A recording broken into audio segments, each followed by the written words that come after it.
I was getting on a plane and I could see through the cockpit that a female was the pilot. And I took a picture and I said, most women I know can't even park a car. Why is a woman flying my plane? And they banned me. Life for a man is harder than life for a woman. We need to have a lot of shit to be an important man. To be a woman, you need makeup. If you're truly beautiful, you don't need anything else. I've been on boats in Dubai with 19-year-old Moldovan girls. The guy who got that boat needed $100 million. That bitch, makeup. Same boat. That's how hard it is. Look at a game of chess. The king moves one square at a time. What does the queen do? Zips here, zips there. Easy for a chick, right? If you're the kind of person who feels like they need therapy, you're useless. Because in the harshest realities of this cold world, there are people in Syria whose entire families have been blown to fuck, who are still getting up every day, making fucking bread and selling it on the streets so they have enough money to buy a new pair of sandals sometime next year. Never say go into bed. Go into bed is emasculate. Cowards need sleep. Well, I'm texting you, you beautiful girl, but I'm tired. I'm going to bed. You know what I like to say at fucking 1:15 in the morning? I'm going to work. Work at this time, money never sleeps, baby. Then I go to bed. It strikes out of nowhere. If that's true, why is it not universal across the human condition? Why are some countries more depressed than others?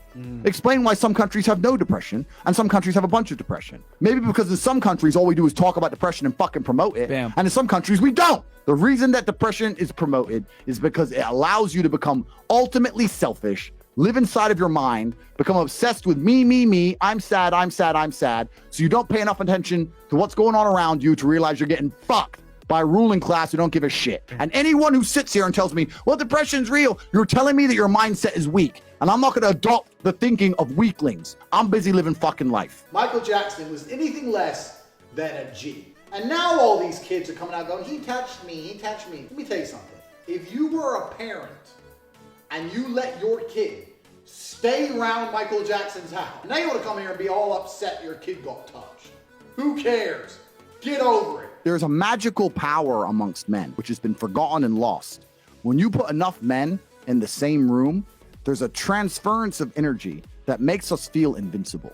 I say all the time, your friends should bring out the worst in you. And when I say the worst, I mean, you know, when you're with your boys and you're loud and you feel aggressive and you're about it and you'll talk to that bitch, who cares if she says no? They bring out the worst in you because you don't give a fuck anymore. Because what used to happen evolutionarily is when large groups of men got together, you charged at the enemy.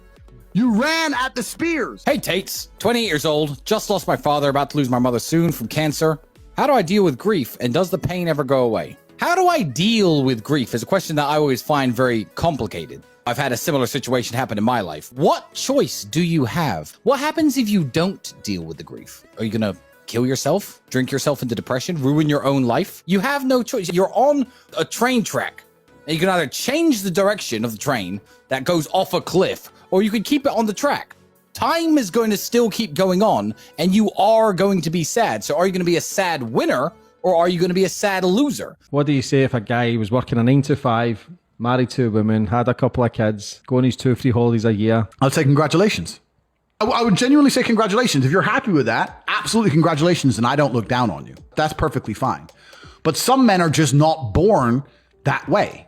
Some men are born with something else inside of them, with a fire inside of them. Some men are not satisfied with that. I know me as an individual, I could not be satisfied with that. That doesn't mean I look down on the people who are. You're confusing 1% of men with all men. The majority of men have no money, no power, no sex from their wife, Facts. no fucking chance in court. They can't even keep their house. They won't get to see their kids. So most men, their life sucks. That's the first thing. The second thing, when a man gets up at 4 a.m. to go carry garbage to earn a good wage, he ain't thinking, I'm gonna do this so I can oppress that bitch because she's broke.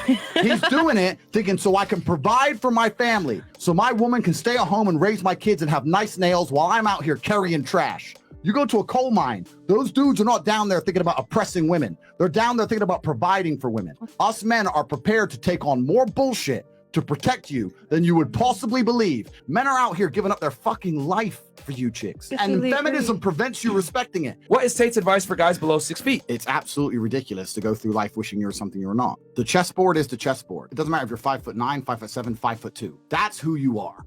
So you can be the best version of yourself and own it, or you can become an insecure bitch about it. I'm in hospital right now from a bike crash. I broke my back. I currently can't walk. I may not walk again. What would you guys do in my situation? I appreciate you guys a lot. Thanks. Find his YouTube. Let's contact him privately, and I want to verify that story. And if it's true, we're here to save you, brother. We're going to help you out. Yeah, we're going to help you out. That's a true story. Life is like a game of chess. You can't take moves back. All you could do is look at the position you're in and make the best moves possible. What you can't do is sit around thinking, oh, I wish I hadn't ridden my bike. You can't do that because you'll destroy yourself. You're a slave if you have a job in any form. Some slaves are better paid than others, but most people are slaves. If the people in charge of the world can print unlimited amounts of said thing, and you'll give up your life for certain amounts of said thing, then they own you. They control you. Oh, you need $100 to do this. Print. It doesn't matter. It's not real. So who cares?